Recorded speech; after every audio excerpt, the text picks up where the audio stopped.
السلام علیکم ناظرین، میں سیدہ ظاہرہ عابدی آپ کی میزبان آج آپ کی خدمت میں سورہ کہف کی تفسیر بیان کرنے کی سعادت حاصل کروں گی انشاءاللہ۔ لیکن اس سے پہلے ایک گزارش ہے کہ اگر آپ نے اب تک میرا چینل سبسکرائب نہیں کیا ہے تو چینل سبسکرائب کر کے بیل آئیکن پہ پریس کر دیجئے تاکہ آپ کو میری ویڈیوز مل سکیں آسانی سے۔ قرآن کریم کا پارہ نمبر 15 سبحان الذی اور سورہ نمبر 18۔ سورہ کا نام ہے کہف۔ کہف کے لغوی معنی غار کے ہیں، غار یا کھو۔ غار ایک ایسی جگہ کو کہتے ہیں جو کہ پہاڑ کے اندر ہو اور اس کے اندر کچھ اسپیس ہو، جیسے آپ نے سنا ہوگا غار ثور یا غار حرا۔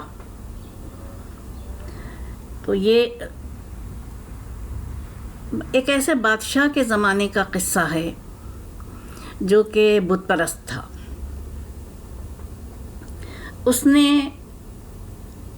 شہر فصیل کے دروازے پر بت بنا کے رکھے تھے، اندر بھی اور باہر بھی۔ جو اندر آتا اس کو بھی، اور اس دروازہ اتنا چھوٹا کر دیا تھا شہر فصیل کے اندر آنے کا کہ سجدہ ریز ہو کے آنا ہوتا تھا۔ جو بھی آتا تھا وہ سجدہ ریز ہو کے آتا تھا، تو لازمی وہ بتوں کو سجدہ کرتا ہوا آتا تھا۔ یہی حال باہر جانے کا تھا کہ باہر جانے کے لیے بھی اس نے ایسا ہی دروازہ رکھا ہوا تھا سجدہ ریز ہونے کا۔ جو باہر جاتا تو باہر بھی بت رکھے ہوئے تھے۔ یہ محل کے ملازمین کے نوجوان لڑکے تھے کہ خدا نے ان کو ہدایت دے دی اور ان کے دلوں کو ایسی ہدایت دی کہ انہوں نے کہا کہ دیکھو، بتوں کو سجدہ کرنے کا تو دل نہیں چاہتا اور بن موت کے بھی مرنے کا دل نہیں چاہتا ہے، کیونکہ بادشاہ جو انکار کرتا تھا بادشاہ ان کو مار ڈالتا تھا۔ تو ان میں سے کسی نے صلاح دی کہ چلو شہر سے بھاگ چلتے ہیں۔ یہ شہر سے نکلے۔ ایک صبح کو سب شکار کے بہانے نکل گئے۔ جب یہ میدان پار کر رہے تھے تو ان کو چراگاہ میں ایک چرواہا ملا۔ چرواہے کو انہوں نے دعوت توحید دی۔ چرواہا خفا ہو گیا، لیکن جب یہ چلے اس چرواہے کو خفا دیکھ کر تو اس کا کتا قطمیر ان کے ساتھ ہو لیا۔ اب یہ ایک میدان میں کھڑے تھے اور ان کے چاروں طرف پہاڑ تھے۔ ادھر کسی نے بادشاہ کو اطلاع کر دی تھی کہ وہ باغی نوجوان جو بت پرستی سے انکار کرتے تھے وہ شہر کو چھوڑ کر بھاگ گئے ہیں۔ بادشاہ سخت غصے کے عالم میں اپنے گھڑ سوار دستے کے ساتھ نکلا۔ اب ادھر یہ نوجوان ایک غار کے سامنے کھڑے ہوئے تھے اور ادھر سے بادشاہ نے ان کو دیکھ لیا۔ ایک نوجوان نے غار کے دروازے کو دیکھا اور پھر کہا کہ دیکھو، بادشاہ سر پہ آ پہنچا ہے، چلو اس غار کے اندر چلتے ہیں۔ وہ سب کے سب غار میں چلے گئے اور اللہ تعالیٰ نے ان کے اوپر نیند طاری کر دی۔ اب بادشاہ غار کے دروازے پر پہنچا اور اپنے وزیر سے کہا کہ جاؤ ان نوجوانوں کو باہر لے کر آؤ۔ وزیر اندر گیا۔ وزیر چونکہ دل میں بائیمان تھا، اب دیکھیے یہاں پہ تقیہ آ جاتا ہے۔ بہت سے لوگ کہتے ہیں تقیہ کیا ہے، تقیہ کو یعنی غلط معنوں میں بھی وہ کیا جاتا ہے تقیہ کو، جبکہ قرآن سے ثابت ہے تقیہ کہ وزیر دل میں بائیمان تھا اور وہ چاہتا تھا کہ نوجوانوں کی جان بچ جائے۔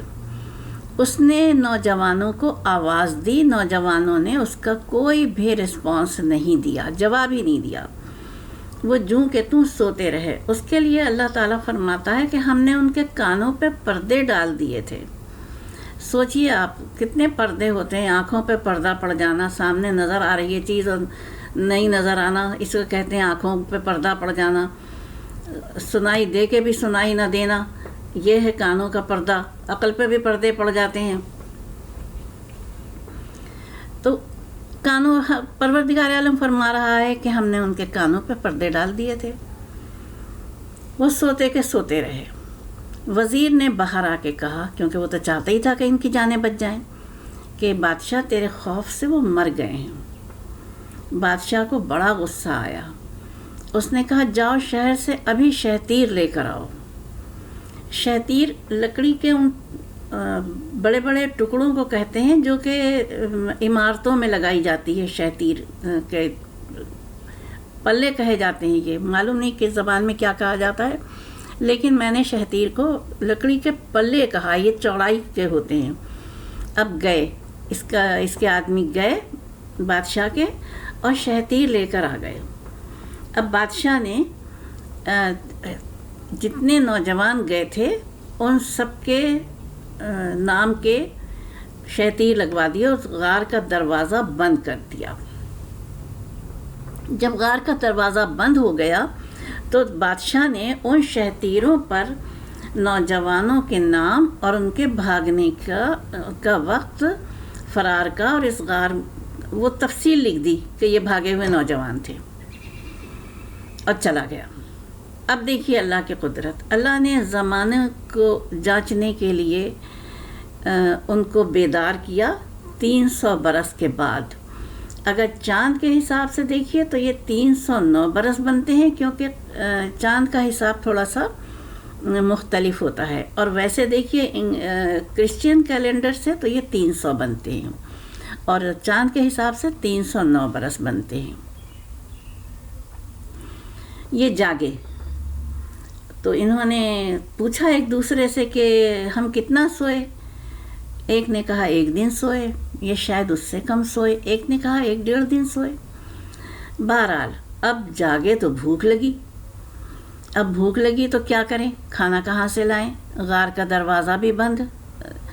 تو ان میں سے ایک نوجوان نے کہا کہ اللہ کو اپنی نیکیوں کا واسطہ دے کر دروازہ کھلواتے ہیں غار کا۔ ایک نے کہا، ایک نوجوان نے، کہ قحط کے دنوں میں ایک عورت میرے پاس غلہ لینے آئی اور میں نے اس کو دیکھ کر میرے اوپر شیطان آ گیا۔ میں نے کہا کہ میرا مطلب پورا کر دو تو میں تمہیں غلہ دے دوں گا۔ اس نے انکار کر دیا اور چلی گئی، لیکن بہرحال وہ پھر بھوک سے واپس آئی، تو پھر میں نے اپنا مطلب دہرایا، پھر وہ چلی گئی۔ جب تیسری مرتبہ آئی تو وہ راضی ہو گئی۔ جب میں نے اس کی طرف ہاتھ بڑھایا تو وہ کانپنے لگی۔ میں نے کہا تم کانپ کیوں رہی ہو؟ اس نے کہا کہ مجھے اپنے خدا سے ڈر لگتا ہے۔ نوجوان نے کہا میں نے اسی وقت اپنا ارادہ بدل دیا اور بار الہ میں نے تیری راہ میں اس کو چھوڑ بھی دیا اور غلہ بھی زیادہ دیا۔ اگر تجھے میری یہ نیکی پسند آئی ہو تو غار کا دروازہ کھول دے۔ اب دوسرے نوجوان نے کہا کہ پروردگار عالم، میرے پاس ایک مزدور آیا تھا، مجھے مزدوری کی ضرورت تھی۔ اس نے میرے پاس مزدوری کی، لیکن وہ مزدوری لیے بغیر چلا گیا۔ میری سمجھ میں نہیں آیا کہ میں اس کو، میرے پاس اس کا پتہ نشان تو تھا نہیں، میری سمجھ میں نہیں آیا کہ میں اس کی مزدوری اسے کیسے دوں۔ تو میں نے اس کی مزدوری کا ایک بچڑا خرید کے ملا دیا گلے میں اپنے۔ کچھ عرصے میں اس کا اپنا گلہ تیار ہو گیا۔ پھر وہ آدمی آیا میرے پاس اور اس نے کہا کہ میری مزدوری دے دو، تو میں نے اس کا ہاتھ پکڑا اور چراگاہ میں لے جا کے کہا دیکھو یہ تمہاری مزدوری ہے۔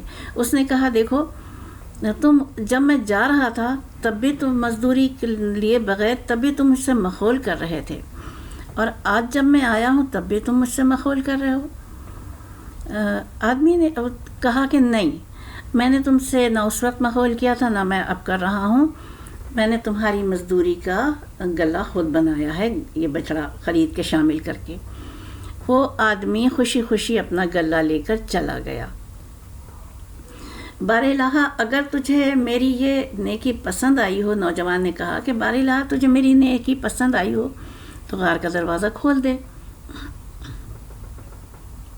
غار کا دروازہ پھر تھوڑا سا کھل گیا۔ پہلے اس وقت کھلا جب اس نے واسطہ دیا کہ غلہ دے کے رخصت کیا، تب کھلا، اور اب جب اس نے کہا کہ مزدوری میں نے زیادہ اس کے بچڑا بنا کے دی، بچڑے سے گلہ بنا کے دی، تب وہ دروازہ تھوڑا سا کھلا۔ اب تیسرے نوجوان کی باری تھی۔ اس نے کہا پروردگار، ایک رات میری ماں کو پیاس لگی، میں نے ابھی اپنی گوشت فندیں سائے میں نہیں رکھی تھیں، برف باری ہو رہی تھی کہ میری ماں کو پیاس جو لگی تو میں سب چھوڑ کے اپنی ماں کے لیے پانی لینے چلا گیا۔ جب میں پانی کا پیالہ بھر کے لے کے آیا تو میری ماں سو چکی تھی۔ بار الہ میں تمام رات اپنی ماں کے سرہانے کھڑا رہا پانی لیے ہوئے کہ ایسا نہ ہو کہ وہ جاگ کے پانی مانگے اور مجھے حاضر نہ پائے۔ میری گوشت فندیں تمام رات برف باری میں بھیگتی رہیں، لیکن میں اپنی ماں کے لیے کھڑا رہا۔ بار الہ تجھے میری یہ نیکی پسند آئی ہو تو غار کا دروازہ کھول دے۔ اب دیکھیے، دو نوجوانوں کے کہنے پر غار کا دروازہ صرف اتنا کھل سکا تھا کہ اس میں سے کوئی نہ جا سکتا تھا نہ آ سکتا تھا، یعنی جھیری جھیری۔ لیکن جب اس نوجوان نے اپنی ماں کا ذکر کیا پانی کے لیے تو پروردگار نے غار کا دروازہ کشادگی سے کھول دیا۔ آپ دیکھیے ماں کا مرتبہ بتا رہا ہے پروردگار عالم اس سورے میں۔ اب جب غار کا دروازہ کھل گیا تو انہوں نے اپنے ایک ساتھی سے کہا، جو کہ بھاگتے وقت اپنے باپ کے کچھ پیسے ساتھ لے آیا تھا، کہا جاؤ تملیخہ بازار سے اچھا سا کھانا لے آؤ، اور دیکھو احتیاط سے جانا، کوئی تم کو دیکھ نہ لے۔ اب تملیخہ آئے بازار۔ اب شہر جو آئے تو شہر کی تو حالت ہی بدلی ہوئی تھی، سڑکیں، عمارتیں، شہر کا تو تمدن ہی بدل چکا تھا۔ وہ حیران پریشان کھڑے دیکھ رہے تھے چاروں طرف کہ کل ہی تو گئے تھے ہم، تو یہ ہو کیا گیا ایک دن میں کہ پھر ان کو بھوک نے ستایا۔ اب وہ پہنچے نان بائی کی دکان پر، بیکری جسے کہتے ہیں۔ وہاں جا کے انہوں نے ڈبل روٹی اور ناشتے کا سامان لیا، اور اس کے بعد اپنے باپ کے پیسے دیے اس کو، دکاندار کو۔ تو بیکری والا کہنے لگا تم نے یہ خزانہ کہاں سے پایا؟ تملیخہ کہنے لگے یہ تو میرے باپ کا پیسہ ہے جو میں ساتھ لے کے گیا تھا۔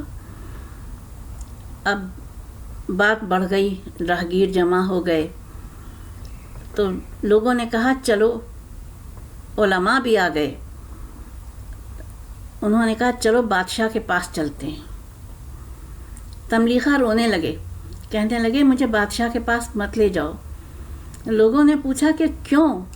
تو کہا کہ وہ دقیانوس بادشاہ جو ہے وہ مجھے مار ڈالے گا۔ تو کہا کہ تم کیسی باتیں کر رہے ہو؟ اس کو تو دقیانوس کو تو مرے ہوئے بھی 300 سال ہو گئے ہیں، اب تو حضرت عیسیٰ علیہ السلام کا ماننے والا بڑا خدا پرست بادشاہ ہے۔ غرض یہ کہ بادشاہ کے پاس وہ لے گئے۔ اب بادشاہ ان کے ساتھ تملیخہ کے اور شہر کے وفد کے ساتھ، شہر کے لوگ بھی آئے اور غار تک، اور انہوں نے دیکھا کہ غار میں داخل ہوئے تملیخہ، اور وہ انتظار کیا انہوں نے کہ باہر آئے نوجوان، کیونکہ بادشاہ نے کہا تھا کہ اپنے نوجوانوں کو، اپنے ساتھیوں کو باہر بلا کے لاؤ، لیکن باہر کوئی نہیں آیا۔ جب لوگ اندر گئے اور دیکھا تو وہ سب کے سب سوئے ہوئے تھے، کیونکہ جیسے ہی اس صورتحال کو بتایا تملیخہ نے جا کے کہ ایسے ایسے قضیہ کھڑا ہو گیا ہے میرے شہر جانے سے، تو انہوں نے پھر دعا کی حسبنا اللہ و نعم الوکیل، اور پروردگار عالم نے ان کے اوپر پھر نیند طاری کر دی، کیونکہ وہ بے چین ہو رہے تھے کہ کہیں ہم پھر مشکل میں نہ پڑ جائیں۔ اب دیکھیے کہ بادشاہ واپس ہو گیا، پورا جو آئے تھے اس کے ساتھ شہر والے، اور وہ کتا جو کہ چرواہے کا کتا تھا وہ ان کے دروازے پر دونوں اپنے اگلے پاؤں پسارے بیٹھا ہوا ہے۔ قرآن پاک اس زمن میں فرما رہا ہے کہ تم اسے دیکھو گے تو الٹے پاؤں بھاگ کھڑے ہوگے، اور یہ وہ کتا ہے کہ جو جنت میں جائے گا۔ واحد جانور یہ ہے کہ جو جسے جنت کا وہ ہے، کیونکہ اس کتے نے قدم قدم پہ ان کی حفاظت کی۔ بحث حفاظت تو پروردگار کرتا ہے، لیکن دنیاوی اس میں وہ ان کا ہم سفر بن کے رہا۔ اور آپ دیکھیے خدا کی راہ میں جانے والوں کا مرتبہ اور خدا کی کتاب پڑھنے کا مرتبہ، اللہ تعالیٰ فرما رہا ہے ہم نے ان کی عقلیں زیادہ کر دی تھیں، ان کی سمجھ بوجھ زیادہ کر دی تھی، کیونکہ وہ ہمارے کلام کی تلاوت کرتے تھے۔ اس وقت جو صحیفہ ہوگا یا کتاب خدا ہوگی، یقیناً وہ اس کی تلاوت کرتے ہوں گے، پڑھتے ہوں گے، جو پروردگار عالم یہ فرما رہا ہے۔ دوسری جانب ان کا مرتبہ دیکھیے کہ ان کو خدا کی طرف سے فرشتے آتے ہیں ان کے لیے، اور ان کو دن میں یعنی ایک دفعہ صبح کروٹ دلواتے ہیں، بڑے پیار سے، بہت سہولت سے، ہم ان کو بہت مہربانی سے کروٹ دلواتے ہیں۔ ایک دفعہ صبح کروٹ دلواتے ہیں، ایک دفعہ شام کو کروٹ دلواتے ہیں، اور سورج کی تمازت سے بچانے کے لیے پروردگار عالم فرما رہا ہے کہ جب صبح سورج نکلتا ہے تو ان کے غار کے دروازے سے کترا کے نکل جاتا ہے، تاکہ سورج کی تمازت، اس کی تمازت ان کو تکلیف نہ پہنچائے۔ اسی طریقے سے غروب کے وقت ان کے لیے اللہ نے یہ مہربانی رکھی ہے کہ پھر کترا کے نکل جاتا ہے غار کے دروازے سے، تاکہ ان کو تکلیف نہ پہنچے، تمازت نہ پہنچے، غار ٹھنڈا رہے۔ یہ ہے خدا کی راہ میں جہاد کرنے والوں کا، یہ ہے اصل جہاد، جسے کہتے ہیں جہاد کرنا اللہ کی راہ میں۔ کہ وہ نوجوان تھے، ان کے دل میں کتنے ارمان ہوں گے زندگی بنانے کے، اور دوسرے ظاہر اپنے وقت کے حساب سے، لیکن انہوں نے اللہ کی راہ میں گھر چھوڑ دیا، محل چھوڑ دیا، اور انہوں نے کہا ہم بے موت مرنا بھی نہیں چاہتے ہیں۔ یہاں پہ فلسفہ دیکھیے کہ بے وقت کی موت کی تمنا کرنا بھی منع ہے، شرعاً منع ہے۔ انہوں نے کہا مرنا بھی نہیں چاہتے ہیں اور بتوں کی پوجا بھی نہیں چاہتے ہیں۔ تو پروردگار عالم نے ان کے لیے دیکھیے کتنی مہربانیاں، کتنی آسانیاں رکھیں کہ ان کو پروردگار عالم نے محفوظ جگہ پر، بہت پرآسائش جگہ پہ، بہت پرآرام جگہ پہ سلایا ہوا ہے، اور اپنی مہربانیوں کا ان کے اوپر سایہ کیا ہوا ہے۔ وآخر دعوانا الحمدللہ رب العالمین، والصلاة والسلام علی خیر المرسلین وعلیہ الطیبین الطاہرین۔ میں نے یہ چونکہ بغیر دیکھے پڑھی ہے تفسیر، اس لیے اگر کوئی خدا نخواستہ اس میں غلطی کسی میرے مہربان کو معلوم ہو کہ میں نے غلط وہ کیا ہے، تو مجھے مہربانی کر کے آگاہ کیجیے گا کمنٹس میں شکر گزار ہوں گی۔ اور اس کے ساتھ آپ کے لیے بہت سی دعائیں ہیں۔ خدا حافظ و ناصر، فی امان اللہ۔